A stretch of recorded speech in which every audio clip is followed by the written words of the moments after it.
मित्रों, भगवान श्री कृष्ण कहते हैं, हे अर्जुन, तुम्हारी जीवन में जो भी परिस्थितियां हैं वे कोई संयोग नहीं है। हर एक क्षण, हर अनुभव एक विराट योजना का हिस्सा है जिसे केवल मैं जानता हूं। तुम्हारी पीड़ा हो या प्रसन्नता, हार हो या विजय, सब तुम्हें उस दिशा में ले जा रही हैं जो अभी तुम्हारी दृष्टि से परे है, पर मेरी दृष्टि में वह पूरी तरह स्पष्ट है। अक्सर हम सोचते हैं कि हमारे साथ ऐसा क्यों हो रहा है, जीवन में हर मोड़ पर चुनौती क्यों है, समस्याएं इतनी बार क्यों आती हैं और क्यों कभी कभी हमारा हौसला टूटने लगता है। लेकिन हम यह भूल जाते हैं कि हम केवल वर्तमान देख पाते हैं, जबकि भगवान अतीत, वर्तमान और भविष्य तीनों को एक साथ देखते हैं। हमारे आज की हर पीड़ा किसी बड़े उद्देश्य की तैयारी है, उस महान भविष्य की नींव है जिसे केवल प्रभु ने देखा है। जैसे एक कुम्हार जब किसी मिट्टी को रूप देता है तो पहले उसे कूटता है, फिर गूंथता है, चाक पर घुमाता है और फिर अग्नि में तपाता है। वह प्रक्रिया बाहर से देखने पर कठोर लगती है, लेकिन उसी तपस्या के बाद मिट्टी एक सुंदर घड़े का स्वरूप लेती है।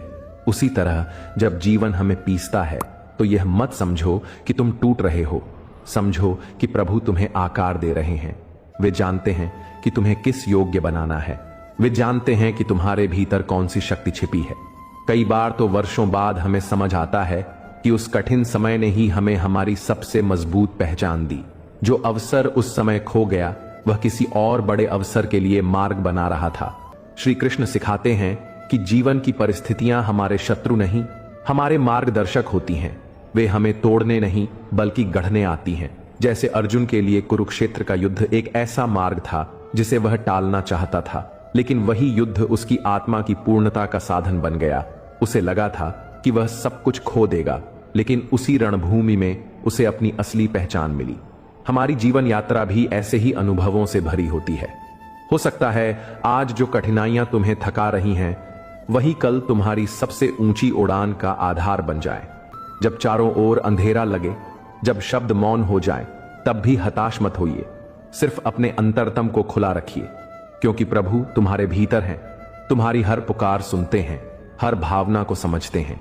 मित्रों, मंजिल अनजान है तो घबराइए नहीं, क्योंकि हर वह रास्ता जो आज आपको अधूरा या अनिश्चित दिखाई दे रहा है, दरअसल ईश्वर की एक अत्यंत गूढ़ योजना का हिस्सा होता है, जो वर्तमान में हमें समझ नहीं आती, पर आने वाले समय में वही मार्ग हमें उस स्थान पर पहुंचा देता है जो हमारे लिए सबसे उचित होता है।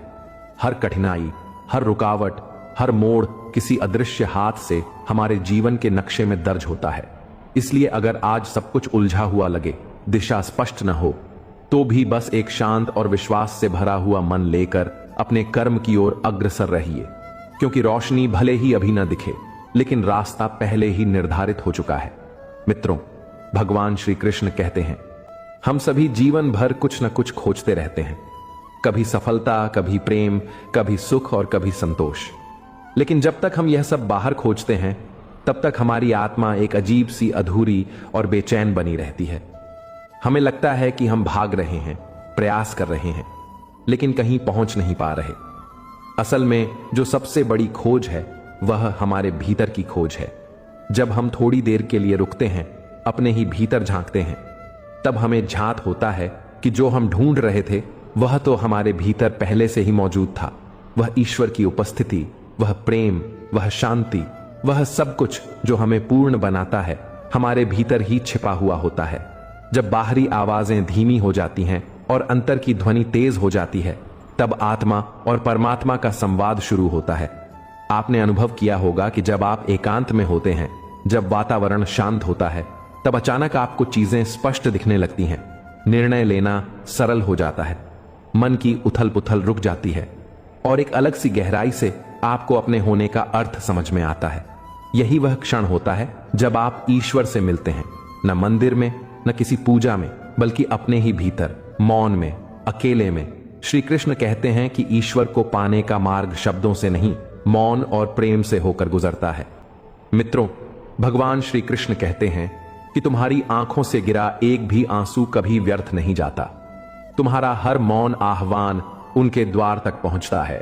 जब सारा संसार निद्रा में डूबा होता है, जब कोई नहीं सुनता, तब वही प्रभु तुम्हारी सांसों में, तुम्हारे स्वप्नों में और तुम्हारी धड़कनों में उतर आते हैं। अगर हम इस गूढ़ सत्य को समझ लें तो फिर हम दुनिया से अपेक्षाएं करना छोड़ देंगे, क्योंकि यह जानकर आत्मा को शांति मिलती है कि बिना बोले भी कोई हमारी पुकार सुन रहा है, बिना कहे भी कोई हमें समझ रहा है।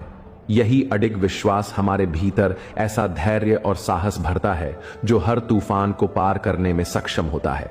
याद रखना, जो मौन में सुनता है वह सबसे सच्चा साथी होता है, और वह कोई और नहीं, स्वयं भगवान होते हैं।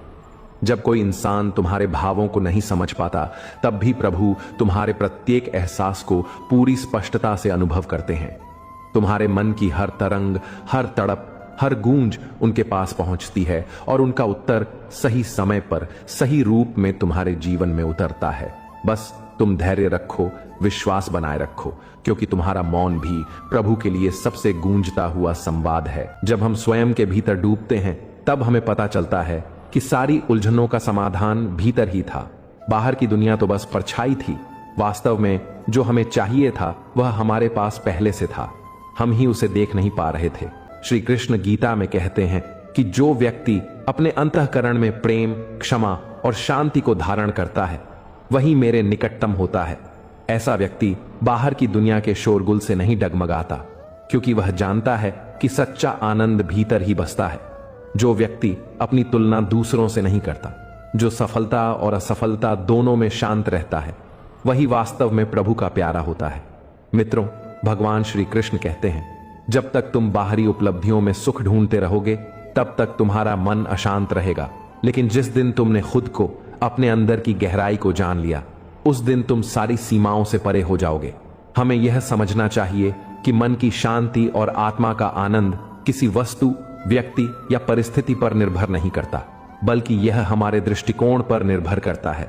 जीवन में जब हम यह जान जाते हैं कि सब कुछ परिवर्तनशील है, सुख, दुख, संबंध, अवसर, तब हम इन सब के बीच भी स्थिर रहना सीख जाते हैं, और यही स्थिरता हमें प्रभु से जोड़ती है। यह जीवन एक नदी की तरह है जिसमें हम बहते हैं, लेकिन अगर हम बहाव में अपना नियंत्रण खो दें तो हम दिशाहीन हो जाते हैं। परंतु जब हम अपनी चेतना को जागृत करते हैं, जब हम अपने भीतर के दिव्य तत्व को पहचानते हैं, तभी हम इस बहाव में संतुलन से यात्रा कर पाते हैं। तभी हम हर पल में आनंदित रह पाते हैं। श्री कृष्ण का उपदेश हमें सिखाता है कि ईश्वर को पाने के लिए हमें कहीं और जाने की आवश्यकता नहीं, बस अपने अंतर्मन को शुद्ध करना होता है, मौन साधना करना होता है, प्रेम को अपनाना होता है और भीतर की शांति को पहचानना होता है। यदि आज तुम्हारा जीवन बिखरा हुआ लगता है, अगर आज तुम्हें सब कुछ निरर्थक प्रतीत हो रहा है, तो बस थोड़ी देर के लिए अपनी आंखें बंद करो, अपने भीतर झांको और देखो कि वहां एक दिव्य प्रकाश मौजूद है जो हर दिन तुम्हें संभाल रहा है, तुम्हारा मार्गदर्शन कर रहा है, तुम्हें बिना किसी शर्त के प्रेम कर रहा है। वह ईश्वर ही है जो हर क्षण तुम्हारे साथ चलते रहते हैं। जब इंसान अपने भीतर के ईश्वर को पहचानता है तो वह यह समझ पाता है कि जिन्हें हम बाहर ढूंढते रहे वे तो सदैव हमारे साथ थे। जैसे एक मिट्टी का पात्र तभी पानी से भर सकता है जब वह भीतर से खाली और गहरा हो, ठीक वैसे ही हमारी आत्मा भी तभी ईश्वर से भरती है जब हम उसे बाहरी इच्छाओं और शोरगुल से मुक्त करके उसकी गहराई से जुड़ने देते हैं। यह यात्रा आसान नहीं होती, लेकिन यह सबसे पवित्र होती है, क्योंकि इसमें हमें अपने ही भीतर से वह शक्ति, वह प्रेम और वह प्रकाश मिलता है जिसकी तलाश में हम सारी जिंदगी भटकते हैं। मित्रों, भगवान श्री कृष्ण कहते हैं, जो व्यक्ति बाहरी दुनिया के मोह से ऊपर उठकर अपने भीतर की शांति, मौन और प्रेम में स्थिर हो जाता है, वही मेरे निकटतम होता है। हम सभी जीवन में किसी न किसी चीज की तलाश में रहते हैं। कोई धन चाहता है, कोई प्रसिद्धि, कोई प्रेम, लेकिन जितना अधिक हम इन्हें बाहर खोजते हैं उतना ही भीतर से खाली होते जाते हैं। और जब यह खालीपन बढ़ता है तो जीवन निरर्थक लगने लगता है। लेकिन जब हम स्वयं के अंदर की यात्रा शुरू करते हैं, तब धीरे धीरे हमें अनुभव होता है कि असली सुख और सच्चा प्रेम तो भीतर ही था। वही हमारे अस्तित्व की नींव है। ध्यान दीजिए, जब हम शांति में होते हैं, जब आसपास कोई शोर नहीं होता, जब मन स्थिर होता है, तब हमें अपने अस्तित्व की सबसे स्पष्ट अनुभूति होती है। वही क्षण हमें भगवान के सबसे पास ले जाता है। यह अनुभव किसी शब्द या मंत्र से नहीं आता, बल्कि मौन की उस गहराई से आता है जहां आत्मा और परमात्मा मिलते हैं। शांति का अर्थ केवल बाहरी चुप्पी नहीं है, बल्कि यह एक ऐसी आंतरिक स्थिति है जिसमें हम अपने विचारों की हलचल से ऊपर उठ जाते हैं और ईश्वर की उपस्थिति को स्पष्ट रूप से महसूस करते हैं। मौन भी केवल आवाज बंद करना नहीं है, बल्कि यह अपने भीतर की आंतरिक चुप्पी से जुड़ना है, जहां कोई डर, लालच या अहंकार नहीं होता। प्रेम भी आध्यात्मिकता का एक महत्वपूर्ण अंग है। यह वह सेतु है जो आत्मा को परमात्मा से जोड़ता है। जब हम किसी से सच्चे मन से प्रेम करते हैं, बिना किसी शर्त के, तब हम वास्तव में ईश्वर से जुड़ते हैं, क्योंकि भगवान का वास्तविक स्वरूप प्रेम ही है। श्री कृष्ण ने गीता में कहा है कि जो व्यक्ति सभी प्राणियों में मुझे देखता है और सबको समान दृष्टि से देखता है, वह मेरे सच्चे भक्तों में से एक होता है। यह वही व्यक्ति होता है जो आत्मा की दृष्टि से संसार को देखता है। वह किसी के बाहरी रूप या व्यवहार से नहीं, बल्कि उसकी आत्मा की सच्चाई से जुड़ता है। हर दिन हमें नया अवसर देता है, पुराने दर्दों को छोड़ने का, नई सोच अपनाने का और खुद को नए सिरे से गढ़ने का। जब तुम सुबह जागो तो यह मत सोचो कि आज क्या खोया या क्या पाना है, बल्कि यह सोचो कि आज ईश्वर ने तुम्हें एक और मौका दिया है खुद को बेहतर बनाने का।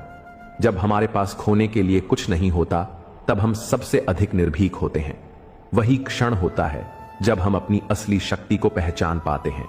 जो व्यक्ति हारने से नहीं डरता, जो बिना अपेक्षा के प्रयास करता है, वही जीवन में सच्ची सफलता पाता है, क्योंकि सफलता केवल परिणाम नहीं, बल्कि उस प्रयास की भावना में है जिसमें ईमानदारी और आत्मसमर्पण हो।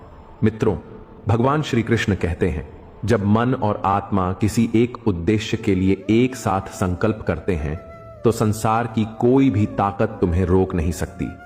तुम वही हो जो खुद पर विश्वास करता है, जो खुद की कमजोरियों को भी अपनी ताकत बना सकता है। इस दुनिया में जो लोग तुम्हें छोड़ गए, वे शायद तुम्हें यह सिखाने आए थे कि अब तुम्हें अपनी ताकत खुद बननी है। तुम्हारा आत्मबल ही तुम्हारा सबसे बड़ा सहारा है।